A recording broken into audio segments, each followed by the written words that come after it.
26 मार्च 2013, इस दिन को दिल्ली जल्दी भूल नहीं पाएगी। वजह दिल्ली में हुआ इस दिन एक अरबपति का कत्ल। वो कत्ल जिसमें एक दौलतमंद बाप को उसके तंग हाल बेटे ने उधार की सुपारी देकर मौत के घाट उतरवा दिया। आज यही हमारी खास पेशकश है सलाखे में सबसे बड़ी सुपारी। हाँ भाई जसवीर भाई, वो बात ऐसी है, वो फ्लैट तेजी से बिकाओ।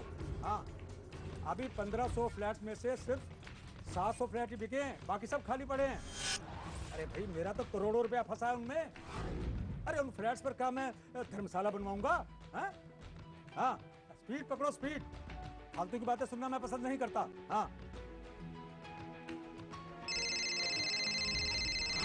हाँ भाई सिंह साहब, कैसे हैं? अरे भाई, अरे बेच दो ना वो अपनी 30 एकड़ जमीन। अरे भाई, कुछ हम भी कमा लेंगे, हैं? अरे भाई, हमने किसके और कब पैसे मारे? ना ना ना ना, ऐसी बात कोई ना भाई। 40 करोड़, अरे वो भी भिजवा देंगे आपको भाई, भिजवा देंगे। हम पे भरोसा नहीं है का? बस आप सौदा बढ़ाओ आगे। हाँ भाई, जमीन पर मैं फार्म हाउस बनाकर बेचने की सोच रहा हूँ। हाँ। नहीं नहीं भाई, भाई रेट वेट तो वही रहेंगे सिंह साहब। हाँ, उनमें कोई बदलाव नहीं। हाँ। भाई देखो, 10-20 करोड़ का हम पे कोई फर्क नहीं पड़ता, पर बात की कीमत तो होनी चाहिए ना, है? हाँ ठीक है, ठीक है, तो बात पक्की है? ओके। अरे ओ, इधर आ। दीपक भारद्वाज दिल्ली का एक ऐसा अरबपति जो चंद बरसों में अरबों का मालिक बन गया था। उसे अपनी कामयाबी पर नाज था और उसके इसी गुरूर ने उसको उसके परिवार से अलग कर दिया था। दीपक भारद्वाज ने अपनी पत्नी और बच्चों को उनके ही हाल पर छोड़ दिया था।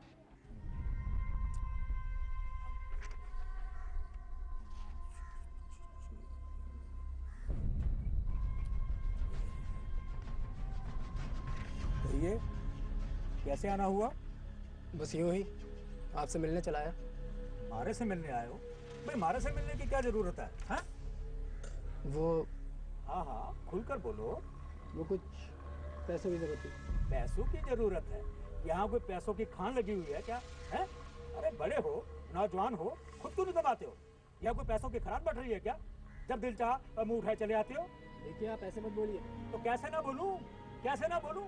अरे ये इतनी बड़ी अंपायर तुमने खड़ी की है क्या? है? ये मेरी अपनी मेहनत का फल है, मेरी अपनी मेहनत का। मेरा बाप मुझे विरासत में कुछ नहीं देकर गया था, अपनी मेहनत से खड़ा किया है। जब क्या मुंह उठाए चले आए हैं? अपने साथ साथ तुमने मेरी जिंदगी का भी मजाक बना रखा है। आप नाराज क्यों हो रहे? क्यों ना नाराज हूं? ये मेरी कमाई है, मेरी, उड़ाने के लिए नहीं है। इस प्रॉपर्टी में से मैं तुम्हें फूटी कौड़ी भी नहीं दूंगा, समझे? चले जाओ यहाँ से, गेट आउट। एक तरह से दौलत दीपक भारद्वाज और उसके अपनों के बीच दीवार बन चुकी थी। दोनों जवान बेटे दौलत के लिए तरस रहे थे।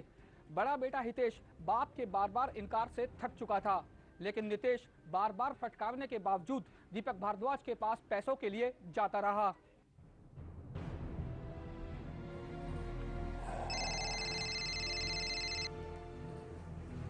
हेलो। पिताजी नमस्ते। नमस्ते, आगे बोल। फोन क्यों किया? कुछ चाहिए होगा?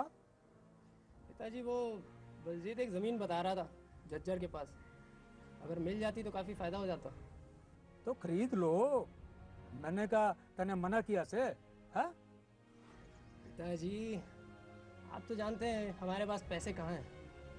अगर आप खरीद लेते तो हमारा भी कुछ भला हो जाता। आ गया ना अपनी औकात पे। हैं? बेटा नितेश, मैं बाप हूँ, तेरा बाप, कोई बावला नहीं हूँ। जब भी देखो भीख मांगने चले आते हो। हैं? एक पैसा भी नहीं दूंगा प्रॉपर्टी में से। हाँ पिताजी, आप तो ऐसी बात करते हो जैसे इस जायदाद पे मेरे और भाई का कोई हक ही नहीं है। आप तो हमेशा हमें ऐसे ही तरसाते रहते हैं। देख बेटा, हिस्सा तो तू मांग रहा है? ये जो करोड़ों की प्रॉपर्टी है ना, मेरे बाप ने मुझे उसमें न दी। सारी मेहनत का फल है, मेरा मेहनत का। हाँ, काम ना काज का है, और हिस्सा चाहिए बस है। अरे ये प्रॉपर्टी मैं मंदिर में दान दे दूंगा, पर तुम दोनों भाइयों को एक पैसा भी नहीं दूंगा, फूटी कोड़ी भी नहीं दूंगा, है? बस फोन रख, दिमाग को चाट मेरा।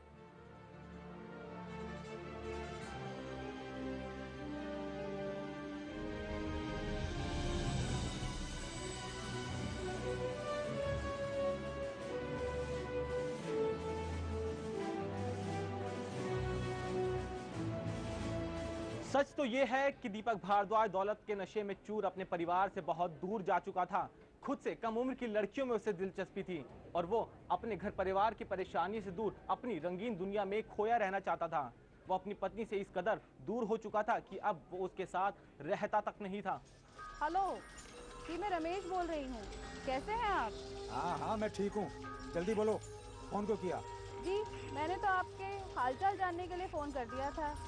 सुना है आजकल आप रात में काफ़ी देर से फार्म हाउस पहुँचते हैं। अरे मुंह बंद रख अपना। अरे जब मैं कमा कर लाता था तब तो कभी ना पूछा क्यों और कहाँ से लाते हो, है? अरे जब तुम मारे से दूर रहती हो तो थारा पूछने का मतलब मैं कब जाऊं कब आऊं, हैं? तुम्हारा इससे क्या मतलब? और देखो एक बात कान खोलकर सुन लो, मैं कहीं जाऊं कहीं आऊं और किसके साथ जाऊं और किसके साथ आता हूं, थारा पूछने का कोई मतलब नहीं है। हाँ समझ जाओ। नहीं, तुम गलत समझ रहे हो। हाँ सही तो तुम लोग ही समझते हो, हैं? अब जल्दी से बोलो, फोन क्यों किया? नितेश को कुछ पैसों की जरूरत थी। मैं तुम लोगों को कुछ भी नहीं दूंगा अपनी दौलत में से। हाँ समझ गए ना तुम लोग, हैं? अरे ये मेरी दौलत है, मैं चाहे उड़ाऊं चाहे लौटाऊं, पर तुम लोगों को कुछ भी नहीं दूंगा। ऐसे मत बोलो, नितेश हितेश तुम्हारे बेटे हैं, उनकी परेशानी आपकी परेशानी है। अरे मुंह बंद रख अपना, हैं? मैंने उन्हें नकारा नहीं बनाया। अरे क्यों नहीं मेहनत करते, क्यों नहीं कमाते, हैं? और एक बार तुम भी कान खोलकर सुन लो, आगे से कभी भी मुझे इस बात के लिए फोन मत करना, भेजा घूम जाता है मेरा। कहते हैं दौलत का अपना नशा होता है। दूसरे नशों से इंसान फिर भी बच सकता है, लेकिन दौलत के नशे से बच पाना आसान नहीं है। दौलत की गर्मी ने दीपक को बेहद गुस्सैल बना दिया था।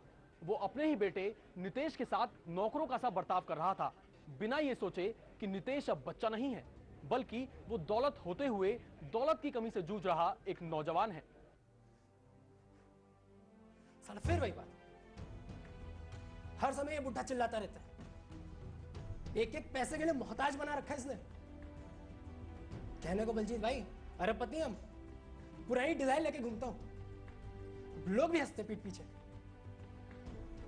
भैया तुम सब फटीचर की तरह घूम रहे हो। मेरा बाप होता ना, मैं ये सुनता नहीं। तुम बर्दाश्त करते हो, तुम्हें वो बोलता है और तुम सुनते हो। मेरा बुढ़ा होता तो मैं कब का उसका काम तमाम करता। और कर भी क्या सकते हैं, मानता है नहीं किसी की, सारे पैसे दबा के बैठा हुआ है। देख यार, आदमी में दम होना चाहिए। काम क्या नहीं होते, सारे काम हो जाते हैं। तुम सुनते हो और तुम्हें सुनाता है। मैंने लड़के भी देख लिया, कोई फायदा नहीं है। अभी तो जब खुश होता है ना तो थोड़े बहुत पैसे दे देता है, नहीं तो लड़ने के बाद तो कई महीनों तक तरसा के रखता है। क्या तो वो बुढ़ा ठीक ही रहा था? तुम दोनों भाई जो है भीख मंगों की तरह ही जी रहे हो। यार तू और दिमाग मत सुलगा, बुढ़े ने पहले ही दिमाग खराब कर रखा है। अरे पैसे का इतना लालच बुजुर्गों के लिए अच्छा नहीं है। हमारे गांव में भी एक बुजुर्ग था, मार दिया जायदाद के चक्कर में, और मामला आज तक नहीं खुला। एक दिन ना ये ऐसे ही मरेगा मेरे हाथ से। कौन जानता था बातों बातों में कुदरत सच नितेश की ज़बां पर ले आएगी। बाप का बर्ताव और दौलत की हवस लगातार नितेश के गुस्से और बेचैनी को बढ़ा रही थी, और ऊपर से बलजीत का उसे भड़काना, जाहिर है जुर्म के लिए जरूरी माहौल तैयार होने लगा था। यार हद है, ये उम्र आशिकी की है। सटे आ गया तुम्हारा बाप, भले ही वो तुम्हारा बाप है, तुम उसको समझाते क्यों नहीं कि ये उम्र है आशिकी की? बलजी तुम तो जानते हो वो मेरी सुनते तो है नहीं यार, मैं खुद ही उनकी इन सब आदतों से परेशान हूँ। वैसे वो वाकई सटाया हुआ है, सटाया हुआ बुढ़ा है। भले ही तुम्हारा वो बाप है, लेकिन तुम्हारे खानदान का नाम बदनाम कर रहा है वो। यार कोई बच्चा तो है नहीं, बाप है मेरा, जो करना है करे, भाड़ में जाए। वो बच्चा नहीं है, ना ही तुम बच्चे हो। तुम्हारी सोसाइटी में इज्जत है, उसकी तो कोई इज्जत तो है नहीं। तुम्हें सोसाइटी में मुंह दिखाना है, और कल कोई बात होगी लोग तुम्हारे पे थू थू करेंगे, और फिर आंटी आंटी को तो दुनिया ताने मारेगी, वो क्या मुंह दिखाएगी। हाँ यार, परेशान तो बहुत, और क्या करें, देखो ना सिर्फ अय्याशी सोच रही है। उन्होंने तुम्हारी जिंदगी में जहर घोल रखा है। तुम्हारी अगर मेरा बाप होता ना, मैं कुछ कर देता। अगर तू ऐसा कर सकता है तो कर दे। मैं कई बार सोचता हूँ, तेरी अगर मैं होता ना, साले का पत्ता ही साफ कर देता। तो कर दे ना, साला प्रॉपर्टी पे तो कुंडली मार के बैठा हुआ है। देख भाई, जो करना है करो, कल तुम भी बूढ़े हो जाओगे, तुम्हारे बच्चे होंगे, पैसे पैसे के लिए मोहताज होगे। यदि उसने दूसरी शादी कहीं कर ली तो भैया फिर पछताते रह जाओगे। फिर तो वही बात होगी ना, चुड़िया चुग गई खेत, अब पछताए क्या होता है। देख यार, अगर तू कर सकता है ना तो मेरे बाप से छुटकारा मिला। देख भाई, काम तो तेरा मैं कर दूंगा। कैसे बात? तेरे बाप को ठिकाने लगा दूंगा, उसके बदले में तेरे को मेरा एक काम करना होगा। देखो तुम तो जानते ही हो, मैं चुनाव लड़ना चाहता हूँ, मेरे चुनाव का खर्चा तुम सारा हो, और तुम्हारी भलाई इसी में है कि तुम मेरा खर्चा उठा लो और मैं उसके बदले में तुम्हारा काम करूँ। ठीक है, मुझे मंजूर है, पर चुनाव में तो अभी काफ़ी वक्त है। तो ठीक है, तुम बताओ कितने पैसे चाहिए? बस 5 करोड़। 5 करोड़? कुछ ज़्यादा नहीं मांग लिया तुमने? अब तुम्हें तो पता है मेरे पास इतने सारे पैसे नहीं हैं। देख भाई, पहले मैं तेरे बाप को टिकाने लगाऊंगा, उसके बाद सारी संपत्ति तेरी हो जाएगी, फिर तुम मेरे को मेरा पैसा दे दियो। ठीक। देख भाई, कुछ तो एडवांस देना पड़ेगा। कितने चाहिए बताओ, मैं कहीं से बुलाऊं, मैं तुम्हारे लिए अरेंज करके लाऊंगा। तुम मेरे को 50 लाख रुपए का एडवांस दे दे, उसी में मैं तेरे बाप का काम तमाम कर दूंगा। फिर जब तेरे पास सारा पैसा आ जाएगा, ज़्यादा तेरी हो जाएगी, तो मेरे को पैसा दे दियो। बोल नितेश, फिर सौदा मंजूर है? ठीक है, मुझे ऐसा मंजूर है। बलजीत सौदा कर चुका था, उसे बस अब एक ऐसे शख्स की तलाश थी जो न सिर्फ उसके लिए कातिलों का इंतजाम कर दे, बल्कि शूटरों और उसके बीच एक पर्दे का काम भी करे। ऐसा एक ही शख्स था जिसे वो जानता था, और वो था स्वामी प्रतिभानंद।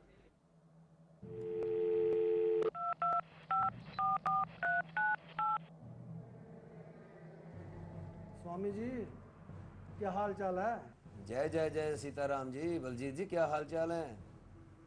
अरे हमने कहाँ जाना, हम तो साधु आदमी हैं, यहीं बैठे हैं आपकी नगरी में धूना जमाए। अरे आपका मिलना कोई आसान काम है? आपने हमारे से मिलना ही बंद कर दिया। आपको मिलना तो समझो भगवान को मिलने के बराबर है। और सुनाओ, सब कुशल मंगल है? अरे सब कुछ कुशल मंगल है। मंगल तो आप करोगे, आपसे एक जरूरी काम था मेरे को। अच्छा अच्छा अच्छा अच्छा, चलो बताइए आप कहाँ मिलना है आपसे? कल हम आके मिल लेते हैं। हाँ, कल मैं 12 बजे फ़ोन करता हूँ, मिलता हूँ। और काम बड़ा बड़ा है, और उसमें फ़ायदा भी बड़ा ही होगा। अरे वाह वाह बलजीत जी, ये तो बहुत अच्छी बात है। चलो कल मिलके बताते हैं, और उस काम के बारे में भी कल ही बात करेंगे फिर। ठीक है स्वामी जी। ठीक है ठीक है ठीक है। ये तो सब जानते हैं कि स्वामी प्रतिभानंद बलजीत के कहने पर दीपक भारद्वाज के कत्ल पर राजी हो गया, मगर वो राजी हुआ कैसे, क्या कहा बलजीत ने उससे, बताएंगे ब्रेक के उस पार। जारी है सलाखें।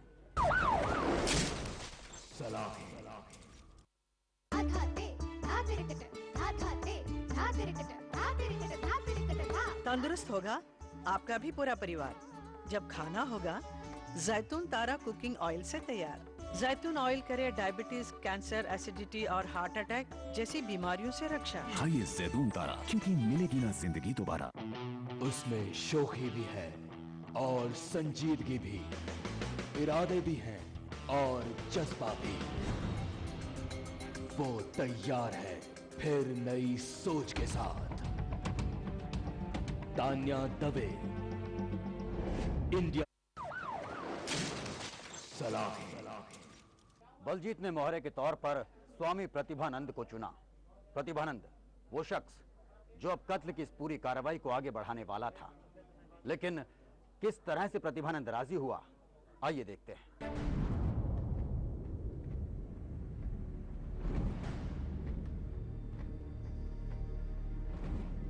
स्वामी प्रतिभनन सिर्फ नाम का स्वामी था। वो सपनों की दुनिया में खोया रहता था। दौलत कमाने के लिए वो किसी भी हद तक गुजर सकता था। स्वामी प्रतिभनन की इस प्रतिभा को बलजीत बखूबी जानता था। स्वामी क्या बात, आजकल तो नजर नहीं आते, एक अरसा बीत गया आपसे मुलाकात हुए। अरे कहीं नहीं बलजीत भाई, बस एक आश्रम बनाना चाहता था, उसी के लिए जमीन ढूंढ रहा था। तुम तो जानते ही हो कि जमीन कोई कौड़ियों के दाम में तो मिल नहीं जाएगी। जहां भी जाते हैं करोड़ 2 करोड़ के नीचे बात ही नहीं करता कोई। अरे स्वामी जी क्या बात करते हो, आपको जमीन की समस्या तो हम दूर कर देंगे। बलजीत वो कैसे? पापा जी आपकी जमीन का काम समझ लो हो गया, उसके बदले में आपको मेरा एक छोटा सा काम करना है। अरे आश्रम की जमीन के लिए मैं कुछ भी कर दूंगा, तुम बोलो तो सही। बाबा काम थोड़ा मुश्किल जरूर है। कौन सा काम है भाई? कत्ल करना। कत्ल? अरे घबरा क्यों रहे हो, छोटा सा ही काम है और करोड़ों की जमीन एक ही झटके में आपके पास है। फिर आपका सपना सारा पूरा हो जाएगा। ठीक है, मैं इस काम के लिए तैयार हूं, लेकिन मुझे ये बताइए कि कत्ल करना किसका है? आपके लिए तो छोटी सी बात है, आपको दीपक भारद्वाज का कत्ल कराना होगा और इसके बदले में आपको 2 करोड़ रुपए देंगे। दीपक भारद्वाज का कत्ल? हाँ, दीपक भारद्वाज का कत्ल करवाना है और उस कत्ल में आपको कोई दिक्कत नहीं है। क्यों? क्योंकि उसका बेटा नितेश भारद्वाज खुद करवाना चाहता है कत्ल, इसलिए आपको कोई परेशानी नहीं आएगी उसमें। ठीक है बलजीत, मुझे ये सौदा मंजूर है। तो आपको सौदा मंजूर है तो आपकी आश्रम की जमीन भी समझ लो आपकी होगी। सच? सच। ये बात पक्की है ना? बिल्कुल पक्की है बाबा जी। स्वामी प्रतिभनन को एक आश्रम की चाहत थी और आश्रम के लिए जरूरत थी 2 करोड़ रुपए की। लिहाजा स्वामी ने कत्ल की सुपारी तो ले ली, लेकिन वो कत्ल खुद नहीं कर सकता था, इसलिए उसने याद किया अपने पुराने चेले और ड्राइवर पुरुषोत्तम को। नमस्कार बाबा। जीते रहो बेटा। आओ आओ पुरुषोत्तम, क्या चल रहा है आजकल काम धाम? अरे बाबा कोई काम धाम ना, खाली पेट पानी चल रही है। अरे कोई बात नहीं बच्चा, ईश्वर सब ठीक करेगा। अरे ज्ञान विज्ञान की बातें छोड़ो बाबा, मुद्दे की बात करो। कोई काम है तो बताओ।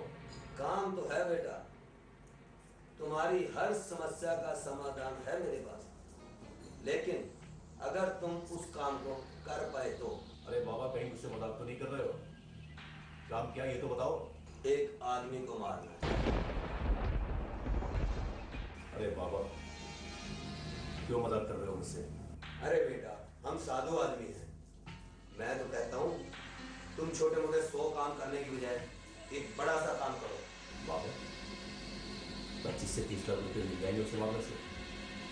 अगर 25 से 30 लाख रुपए मिल जाते तो मैं किसी भी आदमी को मार दूंगा।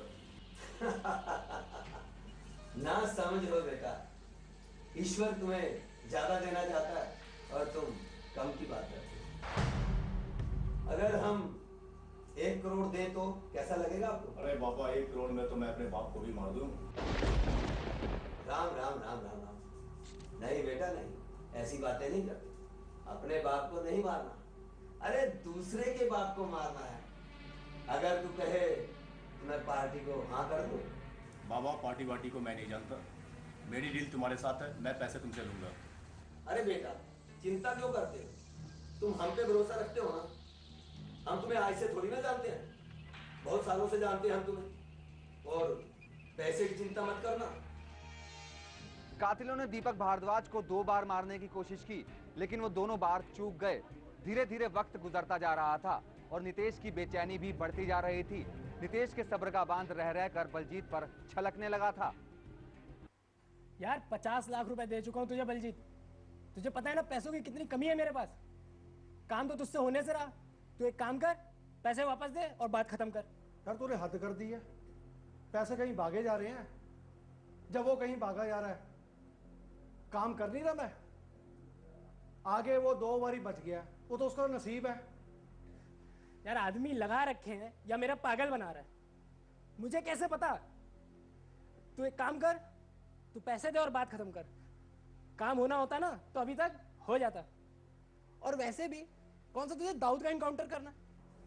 अरे तू टेंशन मत ले, काम हो जाएगा। ये काम तसल्ली से होते ही हैं, जल्दबाजी में काम नहीं होते।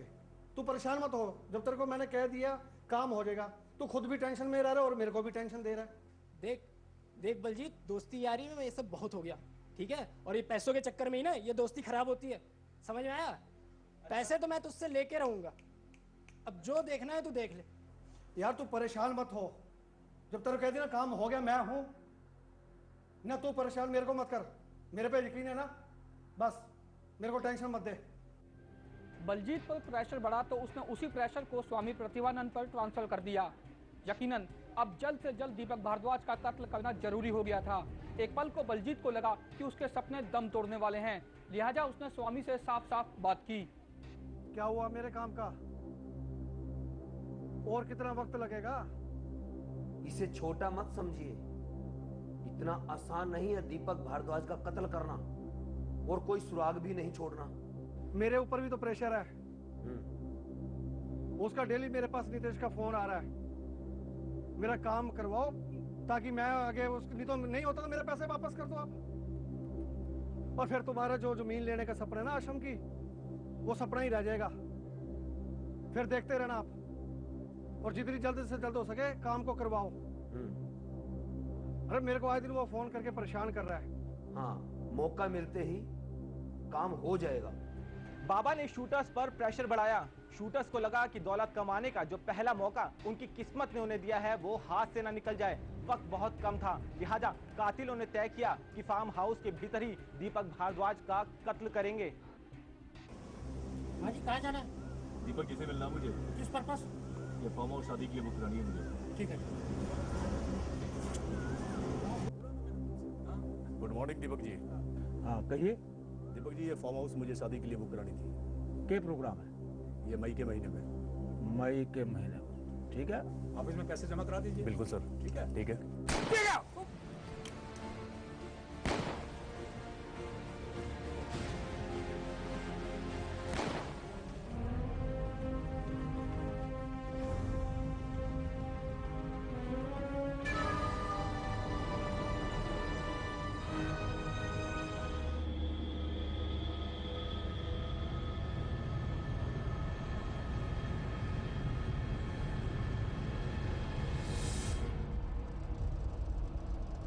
कत्ल के बाद दोनों शूटर भागकर हरियाणा में अपने रिश्तेदार के घर पहुंचे और वहां पर लगातार टीवी पर खबरें देखते रहे। टीवी पर सीसीटीवी की फुटेज देखकर दोनों को सांप सूंघ गया और दोनों दहशत में आ गए।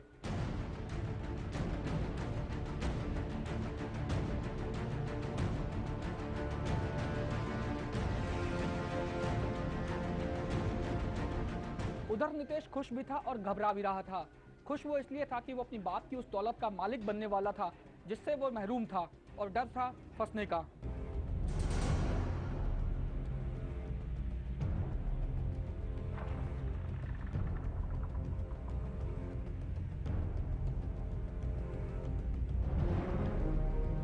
पहले शूटरों ने सरेंडर किया।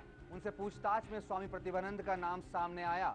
स्वामी फरार था, लिहाजा पहले तो केस को क्रैक करने में दिल्ली पुलिस की सांसें फूल गई, लेकिन बाद में जब पुलिस ने नितेश और बलजीत की कॉल डिटेल्स की जांच की तो सच करीब आने लगा। पुलिस को पता चला कि पिछले कुछ महीनों से बलजीत और स्वामी के बीच लगातार बातचीत हो रही थी। बलजीत नितेश से भी बातचीत कर रहा था। यहीं पर पुलिस को शक हुआ और फिर नितेश और बलजीत से रह रहकर पूछताछ होने लगी। आखिरकार पुलिस की सख्ती के आगे नितेश टूट गया। उसने कबूल किया कि उसने ही अपने बाप के कत्ल की साजिश रची थी। फिलहाल बलजीत, नितेश, दोनों शूटर और उसकी मदद करने वाले कुल 7 लोग कानून के शिकंजे में हैं। फरार है तो सिर्फ स्वामी प्रतिभानंद। नितेश अपने बाप की विरासत चाहता था जो अरबों रुपए में थी, मगर बदले में उसे मिली जेल। बलजीत को चुनाव लड़ना था, करोड़ों रुपए चाहिए थे, उसके हिस्से में भी आई सलाखें। स्वामी फिलहाल फरार है। शूटरों को भी 1 करोड़ रुपए का लालच था। पैसे तो नहीं मिले, जेल जरूर मिली, और एक न एक दिन यकीनन स्वामी प्रतिभानंद का भी इंजाम सलाखें ही होंगी। सलाखों में आज बस इतना ही। देखते रहिए इंडिया न्यूज।